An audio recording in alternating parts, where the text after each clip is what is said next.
Blog Talk Radio.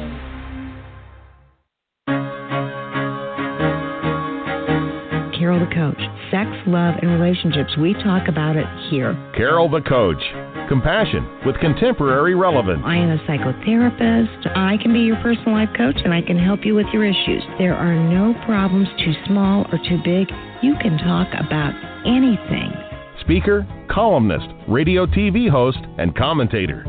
Carol the Coach brings messages of wellness and empowerment within reach of everyday people every day. Almost 5 years ago, I lost my soulmate in an accident. He was killed in a plane crash. Life just, for me, has seemed to stop. There are groups all over the city. I teach one. It is a specific way to start thinking so that you shift how you see the world, which then shifts your energy, and then you feel better and you actually see things differently. Carol the Coach, always available too at carolthecoach.com. Now I've got Russell on the line. I'm 47 years old. I'm a truck driver. I am married. I have a wife in San Francisco. Okay. I haven't been home in 6 months.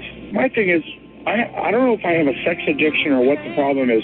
Why do I want what I can't have? And as soon as I can have it, I don't want it anymore. You're right on target when you say, I don't know if I have a sexual addiction. Well, guess what? Yes, you do. And you know what? That's my specialty, Russell. So you're at the right place. Continue. I meet women online, and I'm in a different part of the country. I travel all 48 states, so I love sex. I hear self-esteem issues. You never felt good enough, and you didn't feel like you were getting what you should have then, and you're reenacting that now. Do you want to change that about yourself? You get what you need.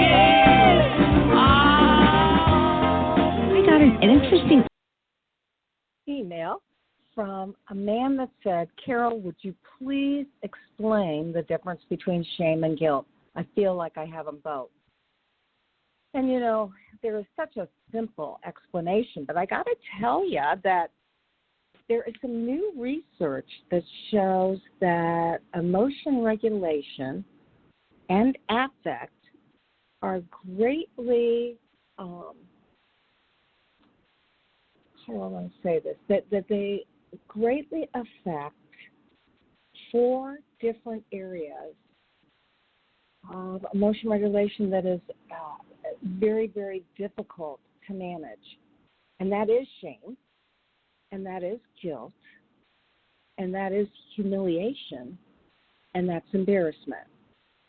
Now, Brene Brown has been doing some work on this, and we all know that shame is when you think you're a bad person, and guilt is when you feel bad about having made a bad choice, having done a bad thing, and then humiliation is when you feel like somebody directly puts you down in a way that tries to shame you. And humiliation actually leads to aggression. So we'll talk about that in a minute. And then embarrassment is, of course, feeling silly or stupid for having done something. By far, embarrassment is the easiest emotion to cope with, because you can say, I am embarrassed that I did that, but you don't necessarily take that on. Now, I just was working with a couple where he complained that his wife humiliated him. And when I asked him to give some references of how she did that, he said, she calls me a liar. She calls me an abuser. She calls me an addict. She calls me a domestic violence abuser. She's always trying to humiliate me. And he said, those things have been true of my past, but I'm really working at moving beyond them. Now, the bad news is that when a person, male or female, feels humiliated, they want to aggress. They want to aggress against the person that has done that. I mean, isn't that what we're seeing a lot of right now with the protests and the racism and the police brutality. I am a big supporter of the police. I know that in general, the police are incredible people that want to do right. And yet, certainly, what we have been privy to watching is absolutely murder, humiliation, aggression at its worst. And so you can imagine if a specific race feels that humiliation, they will aggress. They'll either aggress against the people that are humiliating them, or they'll do something that we talk about in psychological terms. They have a reaction formation, and they get somebody back maybe in a passive-aggressive way. They do something that's mean or demeaning or dismissive because they have been humiliated. And so, if you're somebody who feels like you're humiliated by your spouse, by a coworker, by a friend, by a neighbor, you really want to talk to somebody about that. Now, we always say that guilt is a good emotion. And guilt is a good emotion because it tells you that you did something wrong. And the last time I did something wrong, I immediately made it right. You know, a lapse of judgment, and I profusely apologized to my friend, as well as I made an amends, as well as then I did something nice. Now, I have to tell you, we've talked about the stop method. If you remember, when you're feeling distressed, when you're feeling disturbed, when you're feeling shame, when you're feeling guilt, if you can use that acronym STOP, S standing for the word, just stop yourself and look at your behavior. In my Help or Heal book, I say, please, if you're really doing this, ask yourself, how did I contribute to this? You know, that's the best question you can ask. It helps you to take on your responsibility, and it hopefully will move you in the right direction. Then T stands for take 3 deep breaths, immediately followed by a smile. Even if you're distressed and disturbed, if you go through this exercise, you cannot help but feel better. And then take that smile further and have it float all the way down to your toes. Because it's a way of shifting your energy and making it a different kind of energy. Perhaps an energy that will affect you in such a way that you can then move beyond the despair, the disgust, the disgrace, the depression, whatever it was that initially you felt. So that's T. Take 3 deep breaths and smile and flutter it down to your toes. O is observe. Observe how you feel when you shifted the energy to something much more pleasant. And then P stands for proceed. Proceed with kindness, care, and compassion. And this is the part that I like, and this is going to relate to the mistake I made. I proceeded, and I could either do something kind for myself, do something kind for my friend, or do something kind for someone else. Because what it does is it takes that tough situation and it turns it into something positive. Now, the truth of the matter is, my friend lived an hour and 10 minutes away, and so I showed up on her doorstep with a gift. and an apology card and my heartfelt apology. I had already texted her and said, hey, I'm sorry. But I wanted to do it in person so that she knew I really meant it. And she was like, oh, my gosh, Carol, I cannot believe that you drove an hour and 10 minutes to do this for me when ultimately I was okay with what happened. It was a mistake. It was a mistake on your part. I felt better. And I knew I would. Now, what do you do when you have slipped or relapsed? You know, your mistake is bigger. It's bigger to you. It's bigger to your spouse.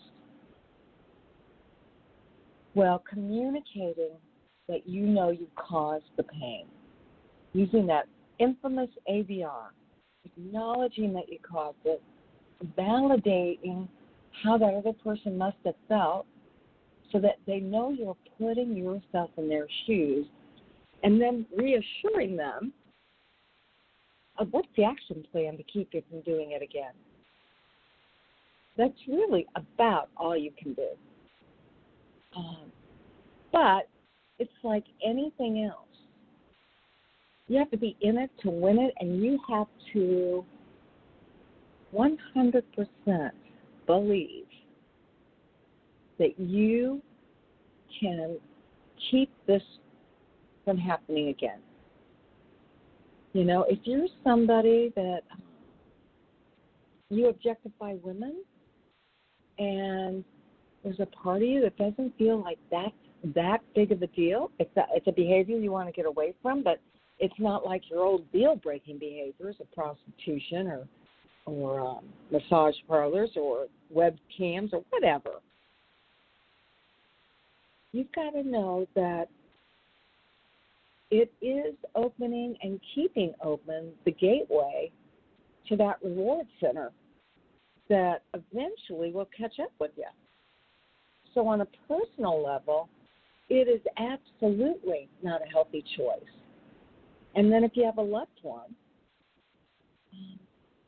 and she notes that you have objectified someone, it tells her that you're not in good recovery, because good recovery means that you no longer sexualize people in a dismissive or disrespectful way. And that's good emotional maturity. And I got to tell you, we're going to be talking about emotional maturity today. We got Patrick Hentsch on, and he is a person that absolutely believes that there are many ways to increase your emotional maturity. Today he's going to be talking about optimal wellness, and he uses a holistic model that incorporates the physical, the emotional, the mental, and the spiritual dimensions at their highest level. And so he's going to move you forward in your thinking. And maybe some of you already think this way, and I hope that you do. That's good emotional maturity. But if you're just on this journey, or if you hadn't really thought about some of the things that Patrick's going to be teaching us today,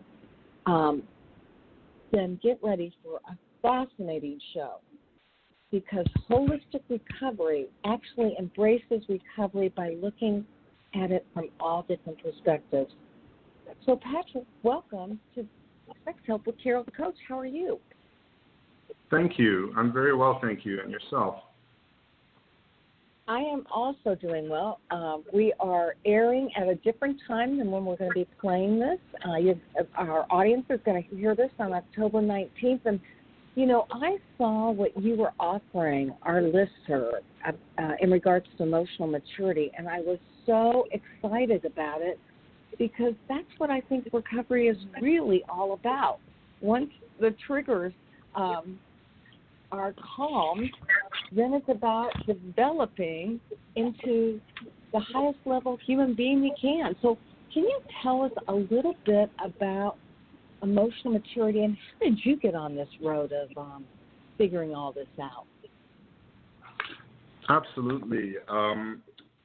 Yes. So this is really the fruit of my own journey. So I myself am a recovering addict, and my journey was long and arduous. I won't lie, and I went through many institutions. So I sometimes jokingly say that my education in rehab was as expensive but much more valuable than my Ivy League education. And that's really what led me to become a counselor. Yeah, you're I'm sorry? a counselor, but my goodness, you're like an engineer or an architect. I mean, you've really created a lot of interest in your life, haven't you?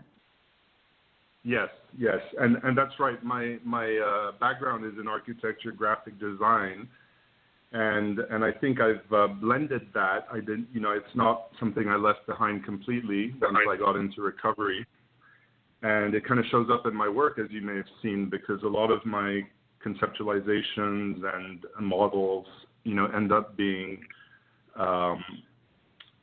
diagrams, graphic.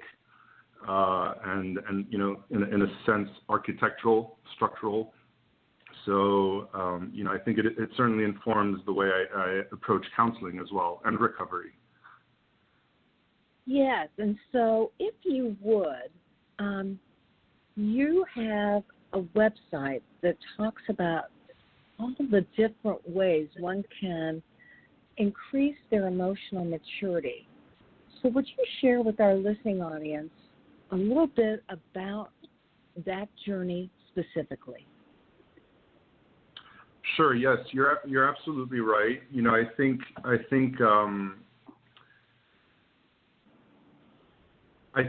think recovery sometimes gets shortchanged, and I really want to stress that in the early stages, even though so much focus goes into addressing the addiction, which usually begins with addressing all the negative consequences, the powerlessness, the unmanageable behaviors, and so forth.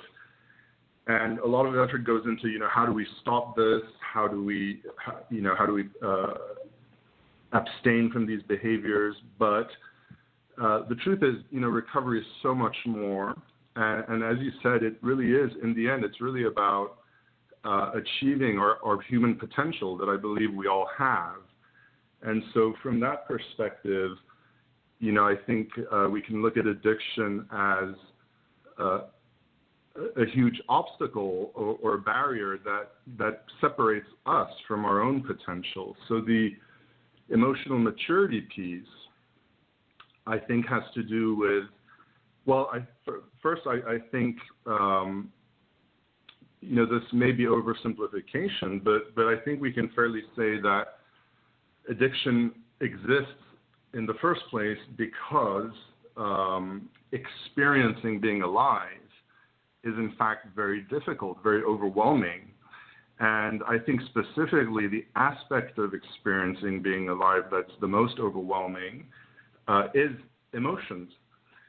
And sadly, I think this has a lot to do with cultural factors as well, but we are in a civilization that has, for centuries, failed to really acknowledge and honor the central place of emotions in the experience of being a human being. And so there's really very little positive modeling.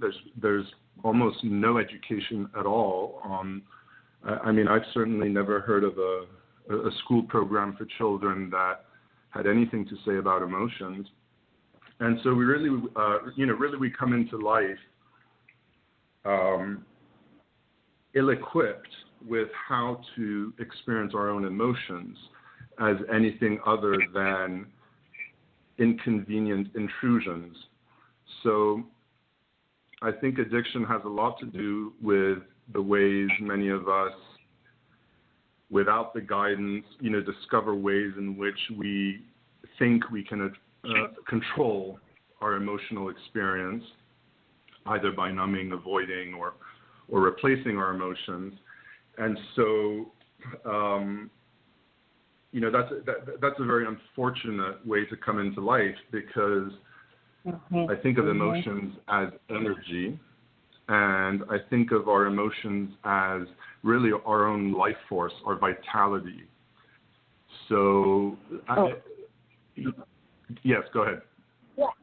Well, I was going to say, and if you're numbing them, self-medicating with any kind of addictive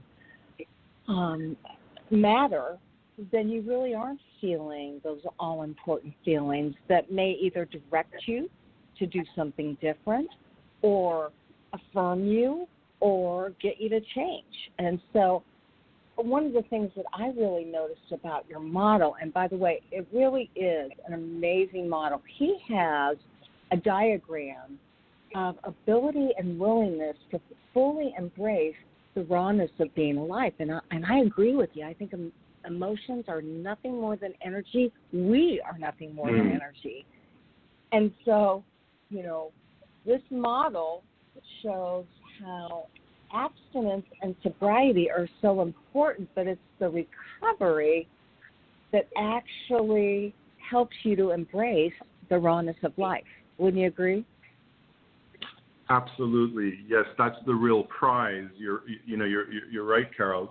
That's the prize, and I think many end up in so-called recovery in the program, not realizing, how high they can aim. So sadly, often people use the terms abstinence, sobriety, recovery interchangeably. And when I work with my clients, one of the first things I want to clear up is, how they each mean something quite different, even though very related. And so when people have abstained, for whatever, 3-5 years, I mean, that's commendable because that alone isn't easy to do. But that is only so when I say that's only the beginning, I don't mean time-wise. I mean, I think we can get much further in 5 years than just being abstinent. But without the awareness, I see a lot of people living in a state of abstinence, 3-5 years in, who aren't necessarily aware of how much further they could go, and from my perspective, are not living in recovery. And the most obvious form of that is colloquially known as the dry drunk. So I think it's helpful to clarify the difference between these terms, even if they just chart sort of a path, because each stage, each term, promises something different. And so abstinence really is nothing more than the cessation of a defined particular behavior, which naturally is very important and is the first thing we address when someone starts to work on this. But here's the thing about abstinence, Carol. It's, like I said, it's stopping a specific behavior. So what usually happens is we start with identifying, which behavior is the problem behavior. And generally speaking, that definition is pretty narrow. So in the case of sex addiction, that may be even more specific than just, sexual behavior as a blanket statement. It'll depend on what the addict's been doing to act out, but in the program, those who are familiar with this, there's a thing called the 3 circles or the bottom line behaviors. And so addicts begin by defining usually a list of behaviors. For example, attending a strip club or consuming pornography or, flirting with people outside of my marriage and so forth. And so we have a list of specific behaviors, which is very important. And now we aim to abstain from those. And that's also very important. And I'll also say very difficult, and a lot goes into, how do we do that well. But what that also means is it doesn't allow us at this point, when we're focusing on abstinence, to maybe realize that if the core issue is the avoidance or the numbing of emotions, at this point it's difficult to appreciate that there are so many other ways that we humans know how to numb or avoid emotions, and that we, routinely engage in. And so we have a paradox, because in the early stages, we have to define bottom line behaviors, we have to abstain from them and get traction. It's, almost like a secret that the counselor knows, which is that later on there will be a host of other behaviors that we might start to look at. I think early on, that's overwhelming for, it's hard enough for an addict just to put down whatever their identified addiction is.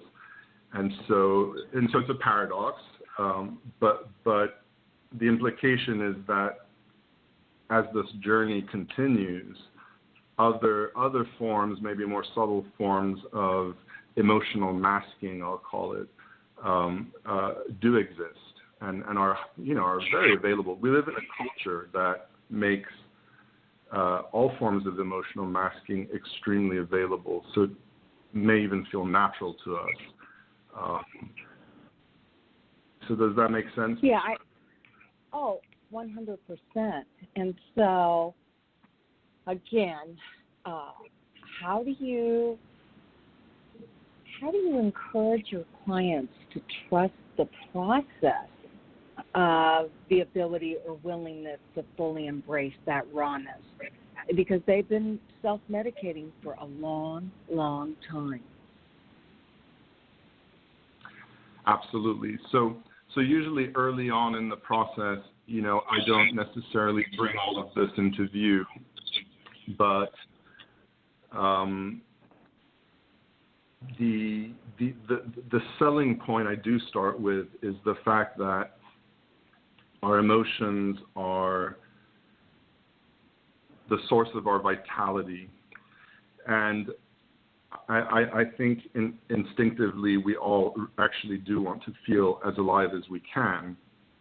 And what addicts do, without knowing it most of the time, is they will try to control the emotions that arise with being alive, the ones they don't like or they have difficulty with, by numbing or avoiding or other forms of escaping. And the thing about that is we can't just selectively shut down certain emotions and not others, because if we use this idea of energy, our organism, our own body is sort of the generator of this energy. And so you can't tell the factory to only make, these widgets and not those widgets. Either it's running or it's shut down.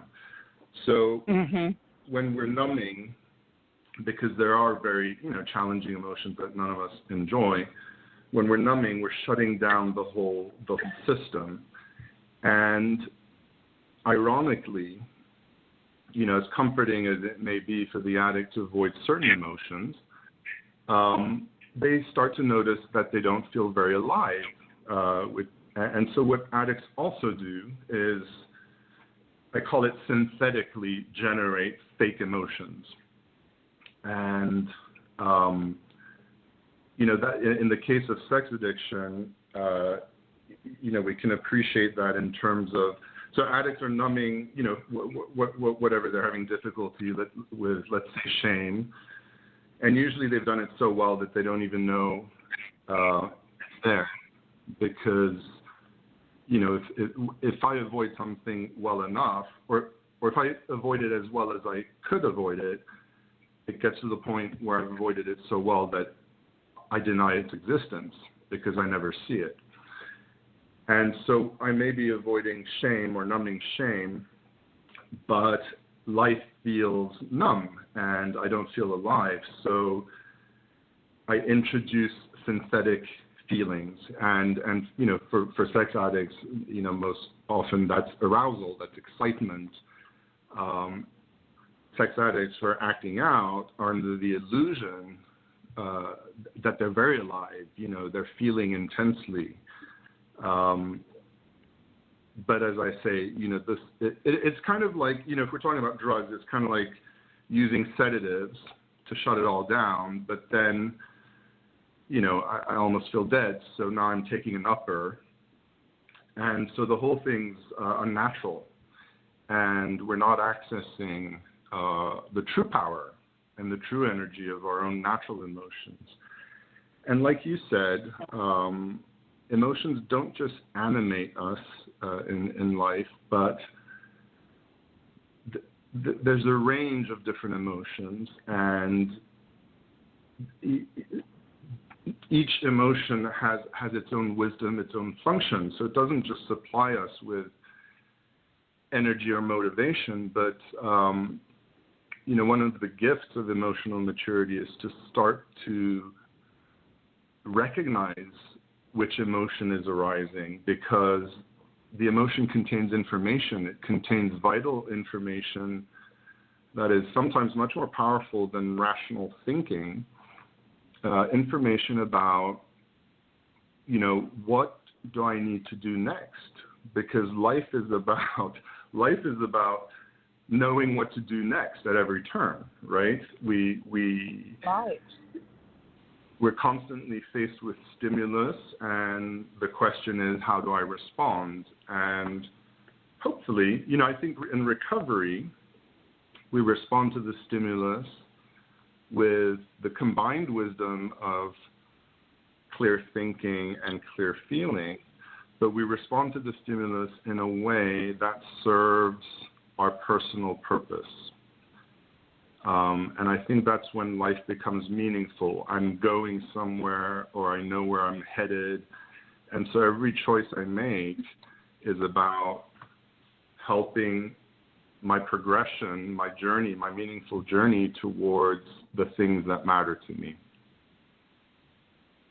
And so I only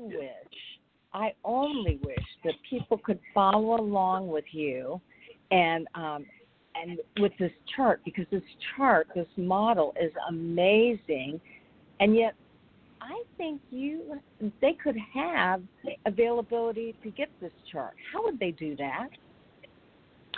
Yes, absolutely. So this chart, along with a number of the other ones I've made, they're all available from my website, and there's a online shop section to my website where all of these charts can be ordered. Wow. Okay, so they can go to your website. Tell our listening audience what your website, because you've got actually a couple. Are we talking about the Empowered Maturity, or are we talking about the MPWRM website? Okay, thank you. So the website is empowered-maturity.com, and the mpwrm.com points to the same website. It's just a slightly easier URL to remember or to spell. And so they're really the same website. The MPWRM is, a shortcut, let's say. Yeah, because you've got a lot of, this is a very easy to understand diagram, and you've got all sorts of examples of what an addict goes through, from the point of, their distress all the way up to their vitality. And you also have almost a self-actualization, if you will, once they have found abstinence, sobriety, and recovery, to give them some real hope that they will be able to manage their arousal, their fantasy, the numbness, and the reality of things. I was just saying today, before you came on the call, that I had a client whose partner is so angry, and he's not doing recovery right, so he's got a long way to go. But she humiliates him by calling him a sex addict and an abuser, and she name calls, which of course throws him back into that cycle of shame. And it is that cycle of shame that we are trying to work clients out of so that they can find that energy to move forward and to make a difference in their own life and certainly the lives of others. And as I look at your chart, I am amazed at how you so succinctly explain the cycle. I don't know if you would call it the sexually addictive cycle, kind of like Patrick Hentsch has a sexually addictive cycle. But this really is that addictive cycle morphed with the empowerment wheel, if you will, the self-actualization that we all want to get to. Just amazing. Yeah. Thank you. Well, I'm really glad you enjoy it. And it's it's encouraging to hear that it's understandable as well, because I don't always know if what I'm making is only making sense to me. Right. Well, and so do you think people would look at this differently if they are kind of in those early stages of recovery versus they've had recovery, but they've had normal experiences where they don't do it perfectly, versus the client that really does? He's got his recovery down, and that means he is looking at other forms of emotional maturity. He is working towards that. Do you think that this map, if you will, means different things if you're in different stages? Yes, I do think that, Carol. That's a great point. And, I think what's very challenging early in the process is that an addict in active addiction or which is always the case when they're at the beginning of the process, is hindered by, the symptoms of addiction, and that's where I think of or just abstinence as not abstinence, but addiction as the opposite of sobriety, because I describe sobriety as clarity of thought and clarity of emotion. And an addict in the early stages is not sober, even if they may have been abstaining for a little while. So without the clarity of thought, that's what, in the profession we refer to as cognitive distortions. The addict's cognitive functioning is still altered by the addiction. So there are distortions of thinking, of perception, which of course, famously include denial, but other things like minimization and black and white thinking. So I think an addict in early stages looking at this chart, because of the cognitive distortions, may have difficulty finding it meaningful, and they may even, try to logically argue against it, because of course, at the deeper level, the so-called inner addict, would perceive this roadmap as a threat to its own existence.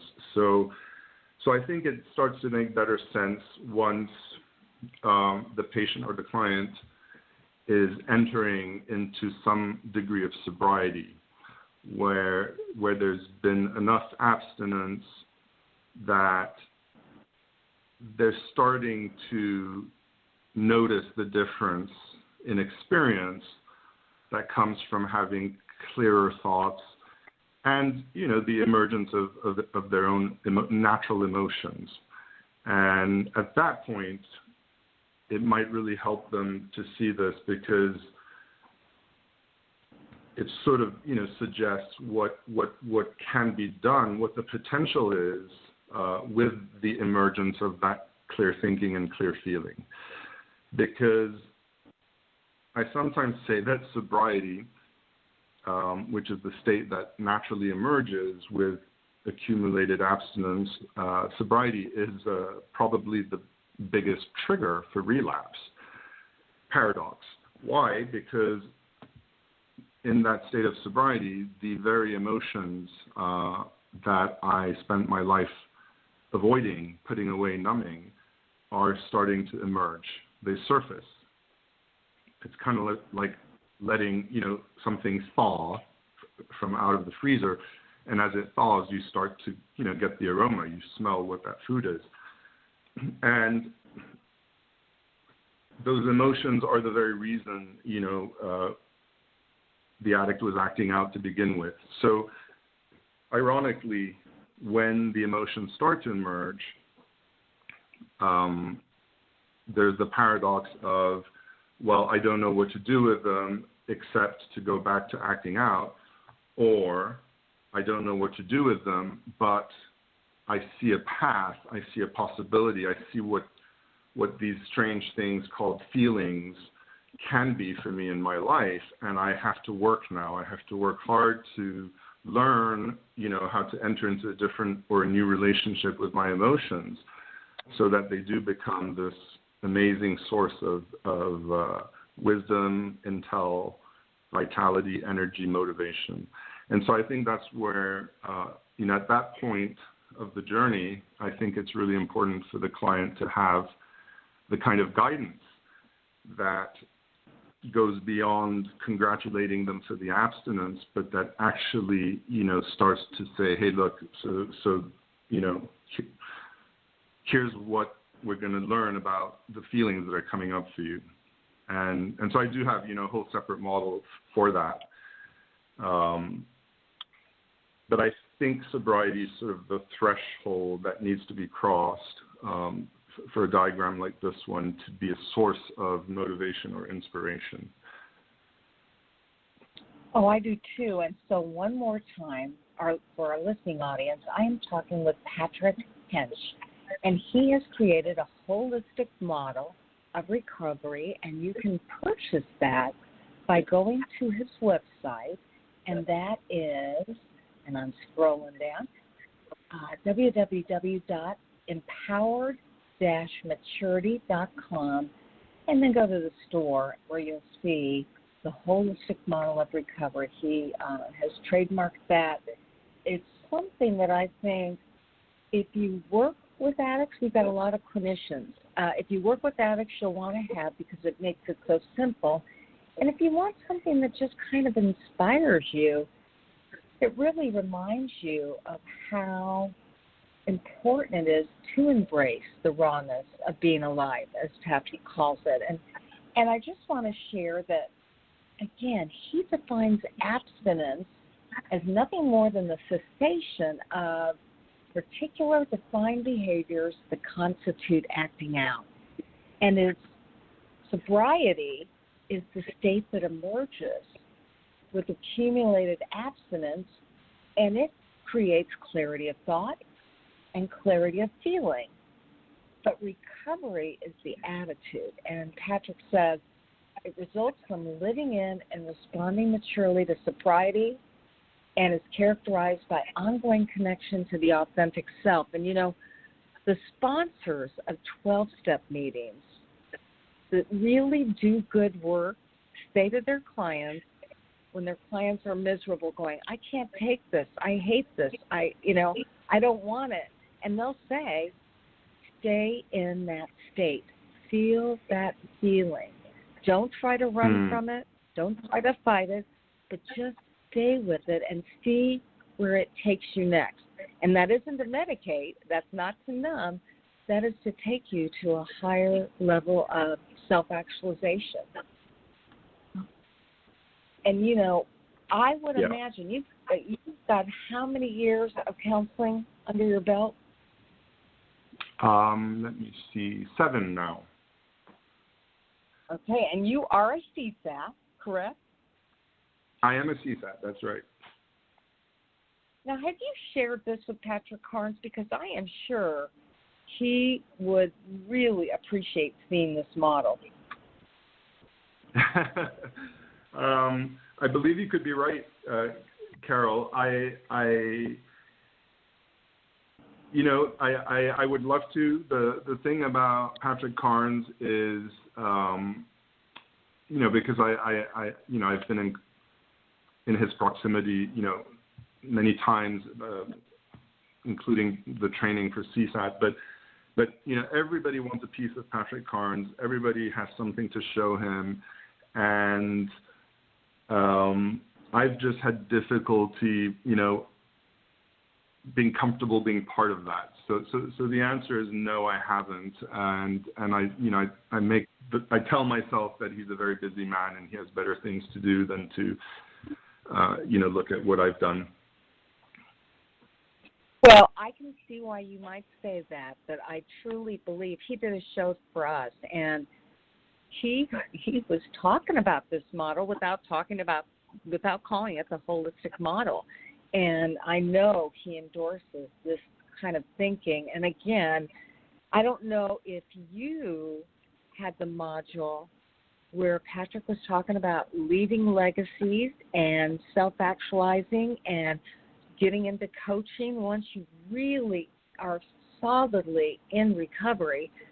But that is for that attitudinal shift. And for the addicts that are listening that do have good recovery and that really are wanting to take their life to the next level, that's the exciting part of life. You've done the work, and now the payoff and the trade-off is you get to really focus on how do you give back, how do you make a difference, and how do you make your life everything it can be. And so, Patrick, I want to thank you again for talking about this model. I know we're going to have you on in the future because you've got several other things that you'd like to share with our listening audience. This model is amazing, and you're really making a difference in the world. This is all about your actualization. Thank you so much, Carol. It's been a pleasure to be able to share this and a pleasure speaking with you. And I look forward to our future talks. Absolutely. Talk to you soon. Thank you. Bye-bye. Bye-bye. So obviously that was Patrick Hentsch. And he has this website, and you can buy his product. I'm going to go over it one more time. It is www.empowered-maturity.com. Take a look at it. He really is, as I'd like to say, been through a great deal of training and education. His passion comes from the conviction that we all have potential to create the experience. And the man got his master's degree in clinical mental health counseling. He holds a master's degree in architectural form from Yale and a bachelor's degree in Oriental Studies from Oxford. He grew up in the USA, Japan, and the United Kingdom, and so obviously he has not experienced anything small, and he has blossomed it into looking at life from a spiritual, emotional, mental, and physical dimension. So, okay, we will see you next for more Sex Help with Carol the Coach. And as I say, I think Patrick would really agree. As I say at the end of every show, there will only be one of you at all times. So fearlessly have the courage to be yourself. Make it a great week.